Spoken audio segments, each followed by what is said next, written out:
Well, thanks, Christina, and thank you all for coming. So, as Christina said, I'm going to be talking today about the case for the permissibility of male infant circumcision. Just a little bit of background, and actually Christina covered a lot of what I was going to cover. Circumcision has recently been under legal threat. There was a court ruling in Germany that Christina mentioned. And also there's a ballot initiative in San Francisco that tried to make circumcision illegal in the bounds of the city. Basically, both have been overturned in the German court case by the German parliament, and in San Francisco, the court ruled that the city can't regulate medical procedures in that way. But I think the debate is really bound to continue over the next years, for sure. Circumcision, just a little bit of empirical background, and I'm not an expert on all of the empirical details of this by any means, but just a few facts. Circumcision rates in countries like the United States are actually quite high, not only among the religious populations, but also among people in general. So in 2005, about 56% of male newborns were circumcised in the U.S. Prior to their release from the hospital. Many parents in the U.S. are circumcising their children for non-religious reasons. Also, of course, both in the U.S. and in other countries, a significant number of circumcisions are done for religious reasons. Israel and many of the Muslim countries have very, very high rates of circumcisions, as do countries with large Muslim and Jewish populations. So circumcision has often been defended by appealing to the religious liberty of the parents. I'm going to actually focus on the case of the permissibility of circumcision without appealing to this consideration. So here I'm going to defend two main conclusions in this talk.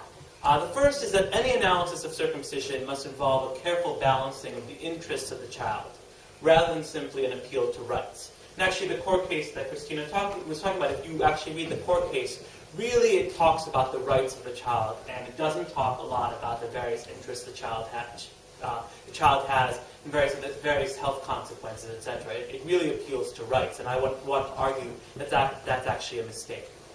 And the second main conclusion that I want to argue for is that circumcision falls within the range of reasonable disagreement regarding what's in the best interest of the child.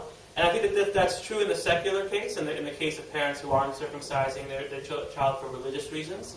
And I think it's especially true, and I'm going to explain why, in the religious case, in the case of Muslim and Jewish parents who are thinking of circumcising their child. So let me begin by talking about the rights-based arguments in circumcision, and I'm going to be arguing against using rights as trumps in the circumcision debate, and I'll explain what I mean by that in a second. So there are two key rights that are cited in the German court case. The first is the right to bodily integrity, and the second is the right to self-determination. But what are rights precisely, and how do they arise in this case? I'm not going to actually answer that question. That's a very, very complicated question. There are countless theories of what rights are, and there's also countless theories of what justifies them. But I will focus on one theory that I think is particularly influential, and that's Ronald Dworkin's view that rights are trumps. And what that means is that if there's a right involved in a particular situation, that right overrules mere interests.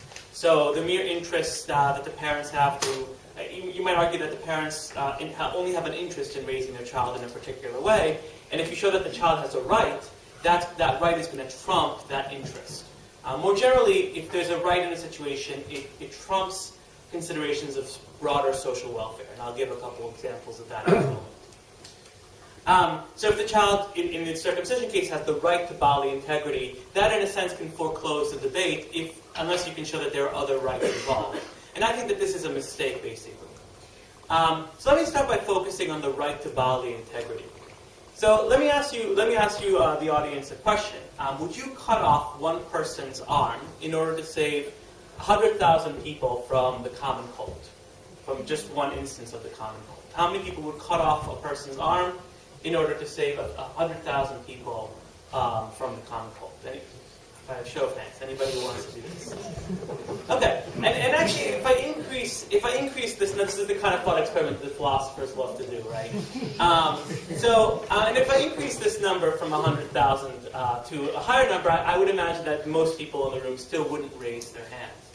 And what this suggests is that one thing that you could take away from this, it's not the only conclusion, is that the person with the arm has a right to bodily integrity, and that right trumps the arguably greater social benefit of curing 100,000 people from a cold. And if you really think about what it means for 100,000 people to avoid the misery of a cold, it's not completely implausible to think that actually, if you add up the welfare or the utility or whatever you think in terms, however you define benefits, if you add up the benefit of that, you might argue that that's actually greater than the benefit that the person who with the arm would lose if we cut off their arm.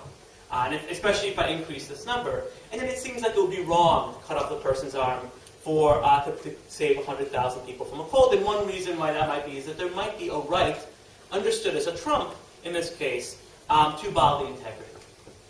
So I don't want to deny that there is such a thing as a right to bodily integrity.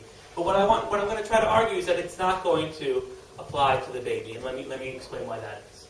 So doesn't the baby also have a right as a trump to bodily integrity, right? This is one of the things that the German court was arguing. So you could argue no, so you can try to make a case against this by pointing to vaccines, right? We do vaccinate children, and it seems like we violate their bodily integrity when we inject them with this vaccine. But I think that's not particularly convincing, because you could say that the child has a right to health, right? The right to avoid a terrible disease, and that right actually balances out the right to bodily integrity. So the example of vaccines is probably not just a great example, for the reasons that I just stated.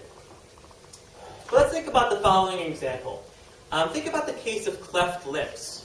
So some babies are actually born with clefts. There's obviously very extreme cases of cleft where it's sort of really very extreme and has significant health consequences. But there are actually babies that are born with clefts that are so minor that even though they have a significant appearance effect, there's actually no purely medical reason for correcting or for addressing the cleft. The baby would lead a perfectly normal life in terms of medically. They would lead a perfectly normal life, even if we didn't address the cleft. So just by show of hands, how many people think it's okay for the parents to decide to have an operation to correct this cleft? Okay, so almost everybody is raised their hand in this case. So if the interest of the child is in correcting the cleft, is basically avoiding teasing at school and also their interest in certain type of physical appearance, that doesn't seem to rise to the level of a right. So if we think that the child really has a right to bodily integrity understood as a trump, then this cleft lip case is sort of interesting. Why should the parents be able to have this operation, right? And so what's going on here? How do we explain this?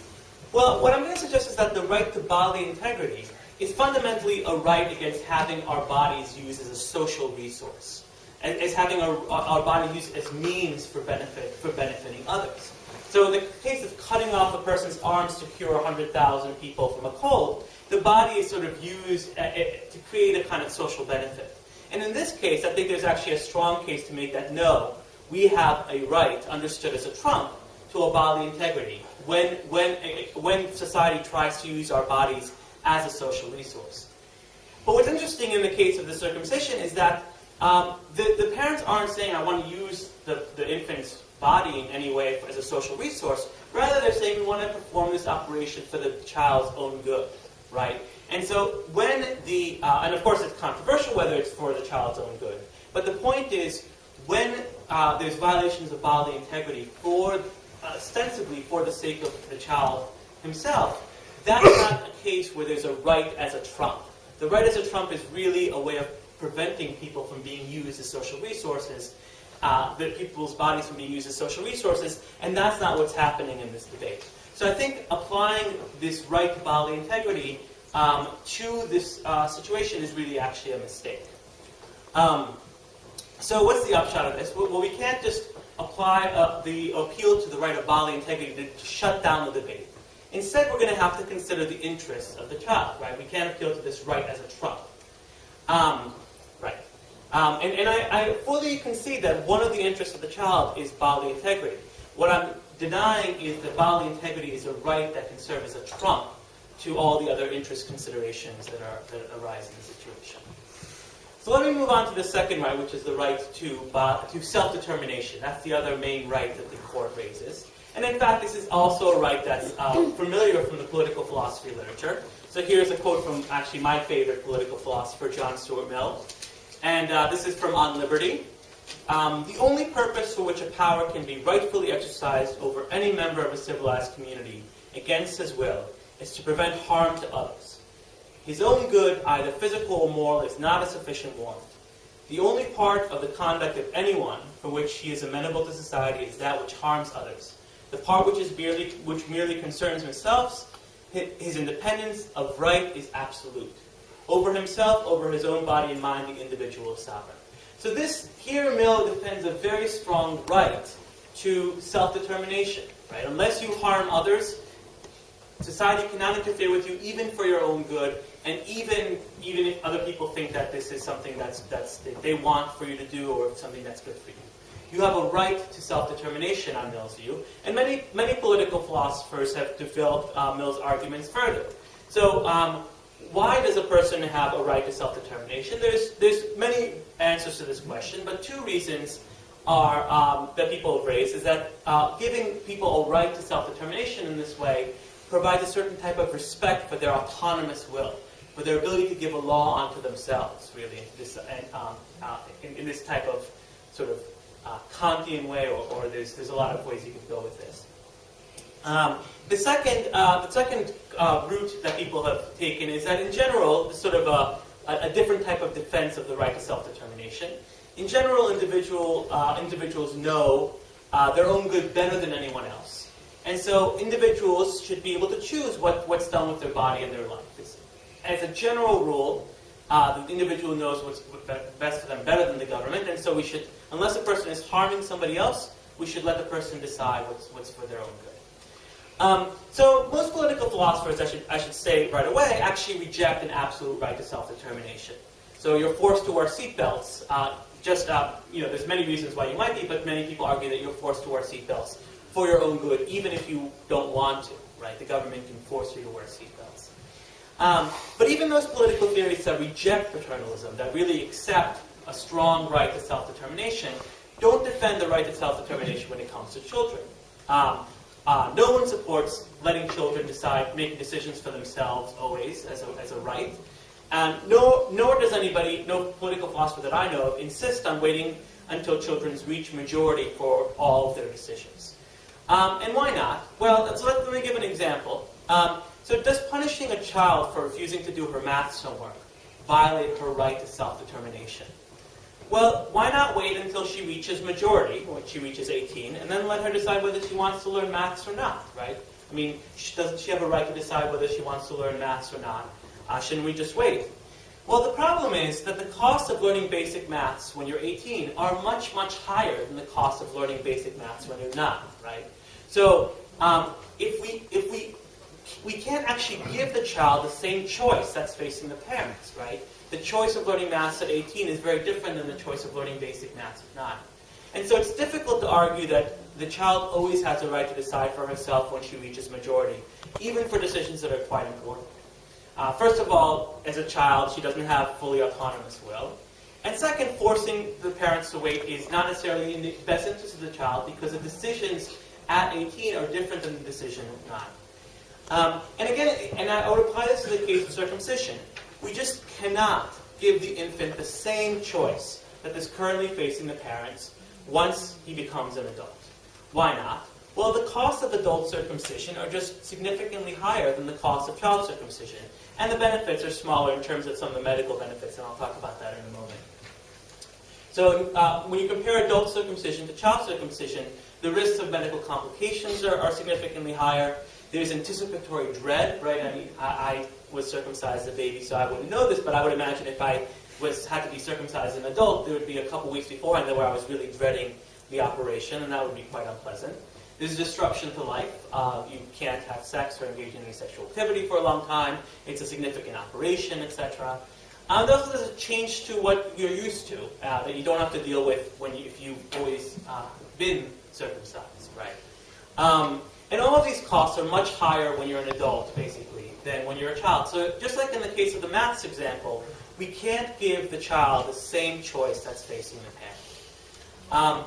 And so what the upshot is, what I would suggest the upshot is that there is no right as a trump to self-determination in the case of circumcision.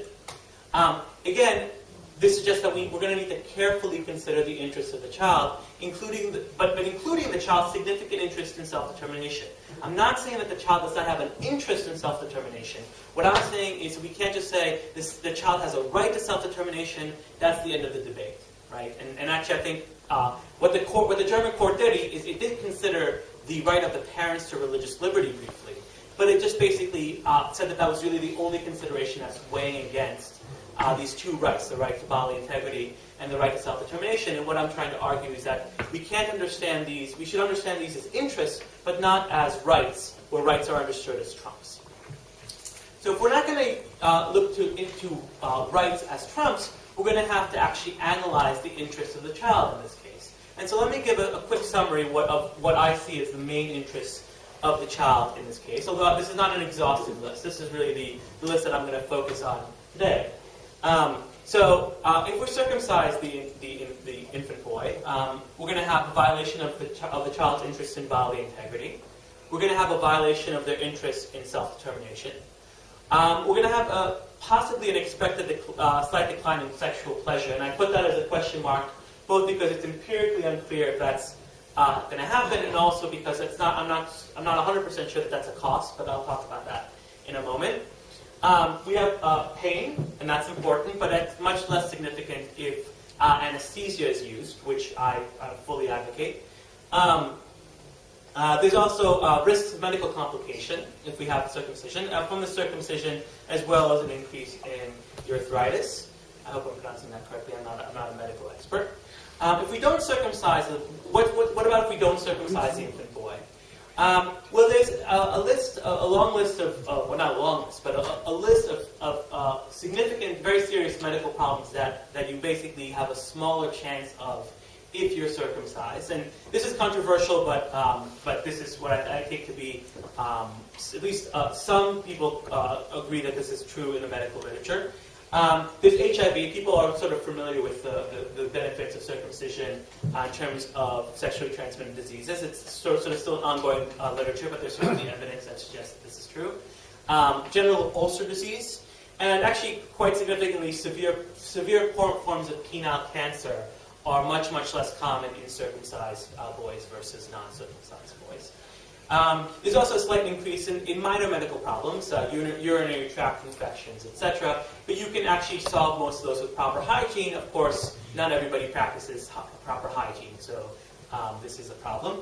And there's also the extra, if we don't circumcise the boy when he's an infant, there's extra costs that the boy is going to have to bear if he chooses to become circumcised as an adult.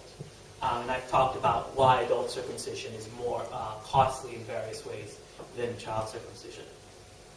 Let me just make a few comments on these interests. So much of this is taken from an article called Between Prophylaxis and Child Abuse, The Ethics of Neonatal Male Circumcision by Benatar and Benatar and the American Journal of Bioethics. And I'm not in a position to evaluate their summary of the medical evidence. I'm a political philosopher, not a doctor.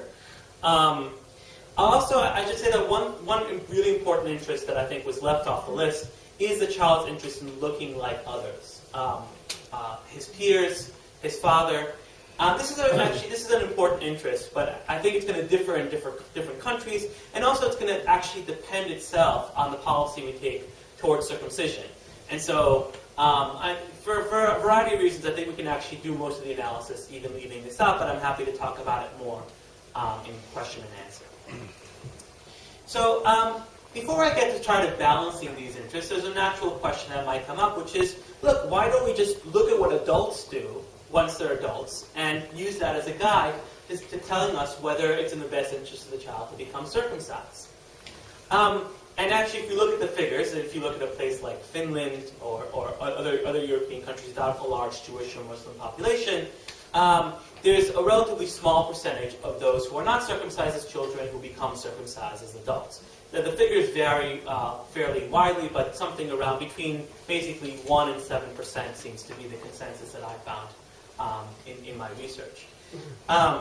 But I mean, again, I think that's I don't hold that's not a strong part of my argument in any case. Among non-Jewish and non-Muslim men, the percentage is even smaller.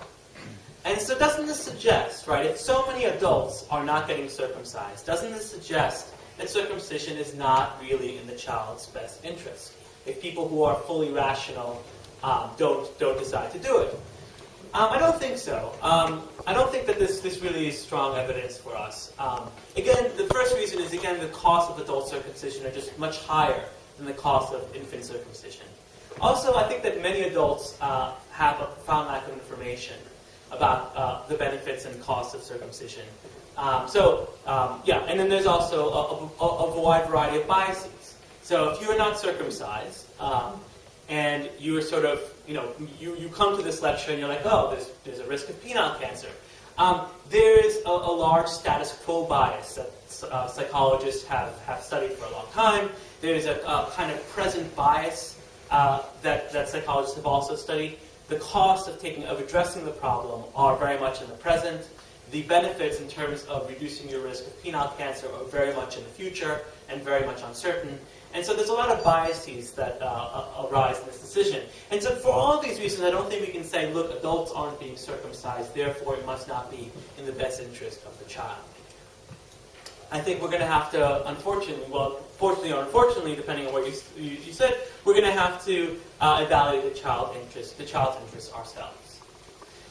So how do we balance interests? Well, Benatar and Benatar, evaluating the medical risks and the pain, argue that on balance, they look at the probabilities of all these, of penile cancer and HIV, and they look at the probabilities of the complications, etc. And what they say is that on balance, the balance tilts slightly in favor of circumcision from a medical perspective that includes pain. I'm not going to challenge that conclusion here. I'm going to sort of take it as given. But certainly we can talk about that in question and answer. But I think that their analysis is incomplete in an important way because they don't consider the child's interest in bodily integrity. They don't consider the child's interest in avoiding a reduction in sexual pleasure. And they don't consider the child's interest, I think most importantly, they don't consider the child's interest in self-determination. So I want to spend some time considering these last two interests in particular. So let me start with the reduction of sexual pleasure. The empirical evidence on whether circumcision reduces sexual pleasure is actually not conclusive. And I think even if we have conclusive evidence about what happens to adult men who have circumcision, we can't really infer from that necessarily what's going to happen to infants who have circumcision. But given the number of nerve endings in the foreskin, it's not completely implausible to assume that in expectation, circumcision slightly reduces sexual pleasure. And I'm going to assume this both because I think it's not implausible and also because I think it's a philosophically interesting assumption to make. So is the reduction of sexual pleasure a harm? I think the answer is not as obvious as it might seem. So let me give another thought experiment for you to think about. So imagine that the parents have an option of carrying out a non-invasive, painless procedure that slightly reduces the pleasure that their children receive from eating sweets over their lives, right? So you can do this to your child. You slightly reduce the pleasure that they get from eating sweets. Would this be harmful? Well, I think if you hold the child's behavior constant, it probably is harmful. It almost surely is harmful. Pleasure is a nice thing. It seems like it's one aspect of a flourishing life. But the point is that perhaps the behavior would change if the child got less pleasure from eating sweets. And although it's not completely obvious in which direction the behavioral change would be, you might think that less pleasure from sweets would mean the child eating less sweets relative to other foods over the course of his life. This could have a variety of beneficial effects. It could lower the risk of diabetes, obesity, etc. Of course, wholly eliminating the pleasure from sweets would be a pretty serious harm, I would think. I mean, you wouldn't have the sublime enjoyment of an ice cream cone on a hot summer's day, for example. But I think slightly reducing the pleasure from eating sweets is not obviously a harm, all things considered. The broader point that I'm trying to make is that the physical pleasure triggers that we are born with are not necessarily those that are optimally suited to our own flourishing. They're not even suited to our survival, right, given current social conditions. They're sort of the product of a certain type of evolutionary process. And we may have lived in a society where sweets It was important to get as many calories as you can, but we no longer, luckily, live in such a society. And so actually getting pleasure from sweets is not as good as it once was for us. Why should we think that pleasure from sexual activity relative to other pleasures that we're just born with is optimal for our flourishing? I think to think this, that it's exactly optimal, is to fall victim to a kind of naturalistic fallacy. I just don't see why it would be the case that the pleasures that we're born with are precisely optimal for our flourishing. And I go further to say that it's not unreasonable to believe that a slight reduction in sexual pleasure might, all things considered, actually foster our flourishing.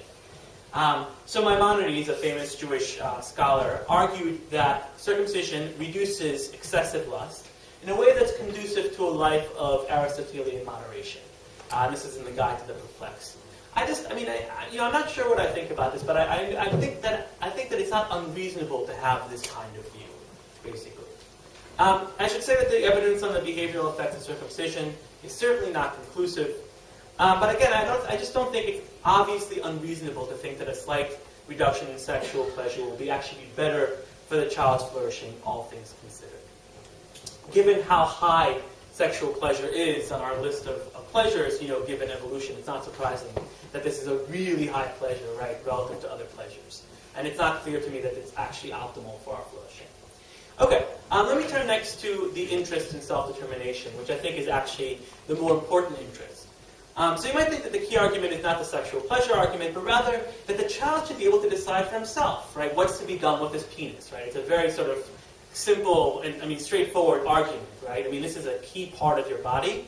You should be able to decide for yourself what is done with it. So, although I've argued that self-determination is not a right, I still think it's an important interest. But I want to argue that it's not as important as it first appears. So, how great our interest in being able to make choices for ourselves depends on a lot of things. First of all, how important the relevant decision is in our lives. And I also want to suggest that it depends on how rational the decision is and how well-informed the decision is. So basically, the less rational and well-informed the decision is, I think the less... there's two reasons why a less rational and less well-informed decision is not so important for self-determination. First, it's less likely to lead to our flourishing. And second, I think arguably a less informed and less rational decision, the less well-informed and rational decision is, the less plausible it is to say that we're the authors of our own lives when we make that decision. If I sort of don't really know what I'm doing, I'm sort of in all sorts of irrationality, am I really being the author of my own life, which is a value that many philosophers have thought is important in allowing us to make our own decisions. So I've already argued that the male decision to become circumcised is subject to a variety of biases. And I've also argued that the decision is not particularly well informed. Just by a show of hands out of curiosity, this is sort of a self-selecting audience in some ways. But how many of you knew that that circumcision reduces the risk of severe penile cancer? By a show of hands, how many people knew that? Okay, and this is the people who come to this talk are not a random sample of the population, obviously. But only a few people raise their hand nevertheless. And I just think the average uncircumcised male is just, quite not particularly well informed about the various costs and benefits. And so again, the upshot of this is that it's not as important to allow the man to make his own decision. It's not as important. Furthermore, I want to argue that the decision is also subject to a different type of lack of information, which is that the uncircumcised man just does not know how it will feel to be circumcised. And what I mean by feel is both in terms of daily activities and also in terms of sexual pleasure. And just from my research reading the blogs on circumcision, the question of how will it feel to be circumcised is a central consideration in the decision to become circumcised. Men who are sort of experiencing problems with their foreskin are constantly asking this question, how will it feel, And the problem is you just can't know. You can't take off your foreskin for a day and see how it feels. And also, the experience seems to be quite variable, so you can't really rely on other people's experiences in making this decision. So here's an analogy. So imagine that you walk into a restaurant and find out that the acquaintance that you've met has already pre-ordered a particular meal for you. I think this is much less problematic if you're in a foreign country where you only have a vague idea of what the different dishes taste like. And similarly, I think that since the person doesn't know how circumcision will feel, and has a lot of other sort of lack of information, and the decision is subject to all sorts of biases. The interest the person the man has in making that decision for himself is just not as large as some other decisions, even though I do think that it's a very important area, obviously. So again, I'm certainly not claiming that there's no interest in self-determination, but what I'm claiming is that the interest in self-determination is not as important as it might first appear. Okay, let me turn to balancing the interest in the secular case. And what I mean by the secular case is really the non-Jewish, non-Muslim case. The case of where there's no religious imperative to have a circumcision for the child. And I'll get back to the religious case in a moment. So again, Benatar argued that in terms of the medical issues and pain, there's a slight advantage in terms of to having a circumcision, assuming that local anesthetic is used. I think that the effects of a slight reduction in sexual pleasure and a flourishing life are actually unclear. The interest in bodily integrity and self-determination, I concede, weigh significantly against circumcision. And in addition, fairly few children born to secular parents end up getting circumcised, so avoiding the extra costs of adult circumcision is actually fairly minor. So where does this leave us? So first, let me just consider this sort of a very special case, a ward of the state, right? A child who's an orphan for some reason, who's a ward of the state. Here, it's completely the state's responsibility to make a decision. And actually, if you ask me, I would probably argue that the state should not circumcise this child. I think, if anything, the balance of interest that I've gone through actually tilts slightly against circumcision, having thought about the issue. But I think it's slight. And I think that the main point that I would make is that the balance of interest is nowhere near the point at which a state can rightly overrule the judgment of the parents if they choose circumcision. Basically, if you think about what parents are allowed to do with their child in a variety of ways, we give the parents quite a large leeway of what they can do with their child. And I think that this decision, having given the balance of interest, I think that this falls quite clearly within the purview of the parental prerogative to decide what's best for the child. I mean, if you ask me if I were a secular parent, would I have my child circumcised? I'd probably say no. I actually value self-determination, my child's interest in self-determination quite a bit, and I would probably say no, I wouldn't do it. But I don't think that it's unreasonable to think that it's for the benefit of the child, given the medical evidence. There's reasonable disagreement about costs and benefits and how to balance them. There's also reasonable disagreement about the existence and the effects of a reduction in sexual pleasure. And the state should only interfere in parental decisions when there's a clear-cut, no pun intended, cases of harm. I really didn't mean for that until I just saw that. I was like, okay.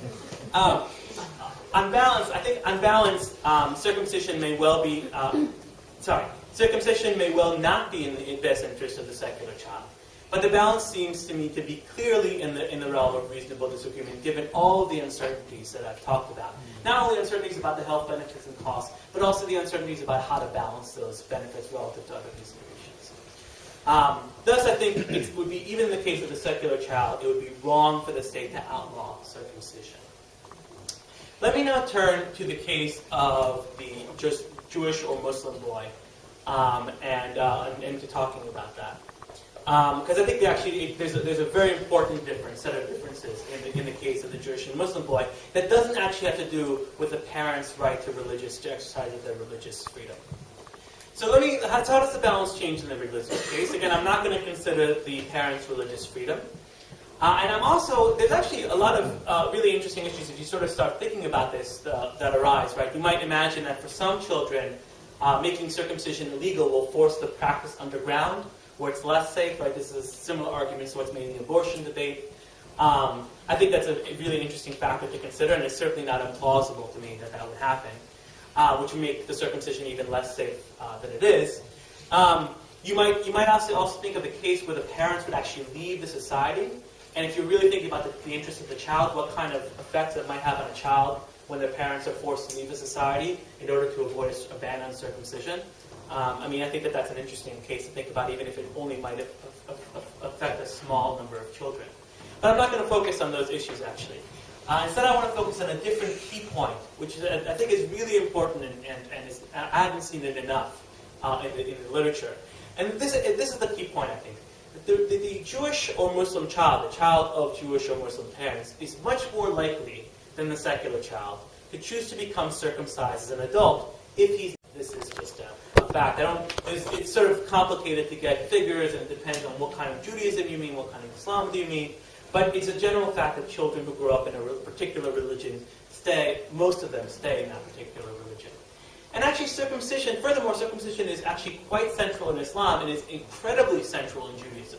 So in the Sunnah, Muhammad states that circumcision is a law for men and a preservation of honor for women. I am just getting this from the BBC website. I'm not actually an expert on Islam in any way, shape, or form. And in addition, the Torah, the Hebrew Bible, states that part of the Hebrew Bible states that any uncircumcised male who is not circumcised in the flesh of his foreskin shall be cut off from his people. He has broken my covenant. This cut off idea is a very stringent consequence for breaking of a law that only applies in very limited set of circumstances. Circumcision is really central for Judaism. And the reason I'm bringing this up is, again, not to talk about the religious freedom of the parents, but rather to suggest that if the child of Jewish parents and Muslim parents is not circumcised, they themselves would choose to become circumcised as adults. And actually there's a lot of cases of converts, etc., where this happens. So this has two consequences in terms of our analysis. So first, I think it significantly decreases the violation of the rights of self-determination.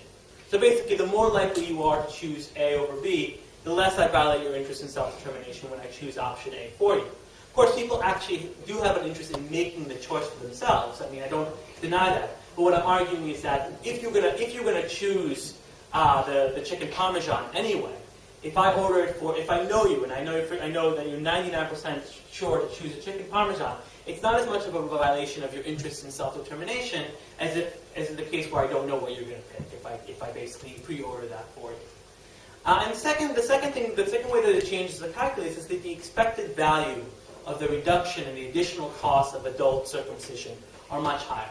Basically, because so many of these Jewish and Muslim children would choose to become circumcised anyway, we're really benefiting them in a much greater sense than in the secular case, because for many more of them, we're going to prevent them from having to go through the ordeal of adult circumcision, which they're going to do anyway. Okay, but you might say, well, what about the child who grows up in a religious Jewish or Muslim home and who becomes not religious an adult? Of course, not all children who grow up to religious parents will become religious adults. And some, I think there's a minority, if you look on the internet, you'll find some of these individuals will feel as though they've been branded by a religion that they detest, right? There are some people like this. Others, if you sort of just abandon the religion but don't have a deep hostility to it, you might just simply be disappointed about a reduction in sexual pleasure or about how your penis looks, or you might be angry that you weren't given a choice. And I think that this can happen to a lot of people also. How do we respond to the objections of the circumcised, non-religious adults that grew up in a Jewish and Muslim home?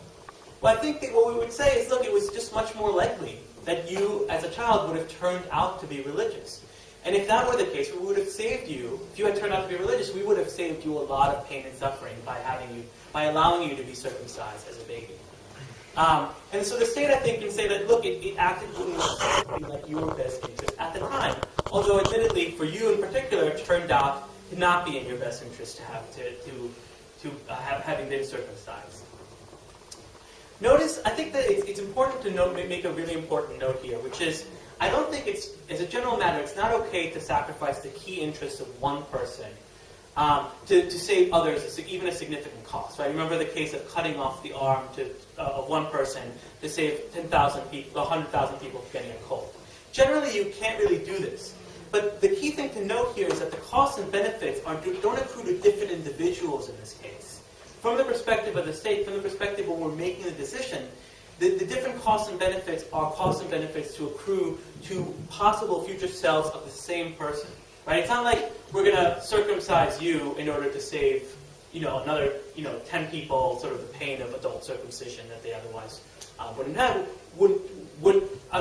have had to go through. Rather, we don't know how you're going to turn out, and there's a good chance that we're going to help you by allowing you to avoid adult circumcision, but there's also a small chance that you're going to grow to detest the circumcision. But it's the same person that's bearing the costs and benefits in all the different scenarios. And I think that that's very important. Okay, I think I have enough time to talk about the danger of religious alienation. So, in the secular case, I think that there's going to be some people who want to be circumcised. Maybe I've convinced you, you're going to go home, you're not circumcised, you're going to go home, you're going to do some research about the dangers of penile cancer, and you're going to say, oh boy, maybe I should actually really be circumcised. But maybe you're not going to have the willpower to go through with that, and that's certainly a possibility. But what's at stake for you in that case is a slight increase in a risk of a medical problem. An important medical problem, but a small, very small risk of a medical problem nevertheless. But in the religious context, I think that the problem of a lack of willpower is actually much more important. So I think there's going to be there's going to be a fair number of people, not the majority, but a significant minority of people. If we forbid child circumcision, there's going to be some people who grow up as Jews or Muslims and who want to become circumcised, but are unable to bring them to do this. And I think that for them, there's going to be a really big problem. I think I think they're going to these people might well feel hypocritical participating in religious practice. And again, these are people who want to be circumcised, but just can't bring themselves to do it due to a lack of willpower. They might feel uncomfortable pursuing intimate relationships with co-religionists. And I think that this can easily result in alienation. So the point I'm trying to make here is in the secular case, what's at stake when you lack willpower to do circumcision is not so important. But in the religious case, the minority who lacks the willpower to go through with this operation are going to suffer potentially a much higher cost, which is alienation from their religious community. So let me just summarize the religious case. I think the most important point is that the likelihood that the religious child will choose to become circumcised himself reduces the violations of the interest in self-determination and increases the cost that we save the child in terms of avoiding adult circumcision. I think this is a really key issue. And then also I think the consequences of lack of willpower are greater in the case of the religious case. And thus what I would suggest is that on balance, actually the balance in the religious case actually tilts. Just looking at the interest of the child, I think the balance actually tilts in favor of allowing in favor of having the circumcision. Even if you didn't believe in any of the religious benefits or anything like that, right? I think just in terms of thinking about what the child is going to do and how not being circumcised is going to affect them, I think actually the balance of interests say that actually you should circumcise the child. And I'm sure. I mean, if there's anything I'll take away from, or I would be certainly stand on, is that it's not unreasonable to think that circumcising the child would actually be in his best interest in the religious case. And so the idea that the state should forbid this practice that's probably in the best interest of the child, but at least is not unreasonable to think is in the best interest of the child, I think is really, really problematic, and that's without getting into any of the rights that parents have at all. So I will consider quickly, and unfortunately I don't have a lot of time to consider this, one objection to my argument, which is having to do with female genital cutting. So the reason I want to make very clear, and I've been, people who have read the paper that this talk is based on, have wanted me to make very clear that I don't think there's an equivalence, a medical equivalence, between male circumcision and female genital cutting. The reason I'm raising this objection is because if the arguments I've presented are compelling, that means that they should not basically forbid us from making illegal female genital cutting, right? So we're going to, if my arguments sort of hold water, I should still be able to say no, female genital cutting is not okay, even if male circumcision is. So why should we reject? So here's the objection: don't my arguments also condone female genital cutting? And I'm very much against female genital cutting, so that would be a problem for me. But I assume many of you are as well. No, for several reasons. So first of all, I want to emphasize that female genital cutting. There's many forms of it, but the forms, unless you're talking about just the symbolic forms, all of the major forms are much more severe. Some of them are extremely much more severe in terms of violations of bodily integrity, reduction in sexual pleasure than male circumcision. Also, there's no discernible health benefits that I could find from female genital cutting, and there's actually several important risks health risks from female genital cutting. And actually, also, in addition, it's less central religiously. And again, I'm not so concerned with the religious freedom of the parents. The reason I bring this up is that I think it makes it far less likely that the female child would undergo this practice herself as an adult if the childhood practice is forbidden. And that, again, has important consequences for the calculus of interest. And finally, even if male and female genital cutting, or however you want to call it, were exactly identical, I think that there is a history of oppression of women's sexuality that makes the practice much more morally problematic. So Deborah Satz, who's a philosopher at Stanford, has a really interesting chapter where she argues that male prostitution is not as troubling as female prostitution, although the practices might, even if the practices are identical, because of a history of oppression of women's sexuality. And I actually buy that argument, and I think that it applies here as well. So I think the legal prohibition of female genital cutting is perfectly consistent with the arguments made here. So to conclude, the legality of circumcision should not be decided by appealing to rights as trumps in the way that the German court actually does. Although the rights to bodily integrity and the rights to self-determination may arise in certain contexts, I think that I actually do take those rights seriously in certain contexts. I don't think the interest in bodily integrity and the interest in self-determination of the child rise to the level of rights in the context of circumcision. So instead of appealing to rights and foreclosing the debate, we're going to have to carefully consider the interest of the child instead. I've argued that a slight reduction in sexual pleasure is not obviously harmful, but is it actually harmful? I think we can have an interesting debate about that. But it's not unreasonable to think that actually a slight decrease might actually increase a person's flourishing. The interest in self-determination in the case of circumcision is less compelling than it first appears because the decision is subject to all sorts of psychological biases. Again, the adult decision of whether to become circumcised is subject to biases. It's subject to a lack of information, both about the medical benefits and costs, but also, more importantly, about how it will feel. And so because of this, the interest in self-determination is less compelling than it first seems. And so I think the balance of interest in the case of the secular child lies fairly clearly within the realm of reasonable disagreement. And so I don't think it's okay for the state to make the practice illegal. We give parents a lot of leeway in raising their kids, and this seems to me to lie well within the balance of reasonable disagreement. And finally, since religious boys are much more likely to choose to become circumcised as adults, infant male circumcision is probably actually in their interest, all things considered, and I'm perfectly convinced that it's certainly within the realm of reasonable disagreement. And so the state should certainly not outlaw the circumcision of male infants in the religious case.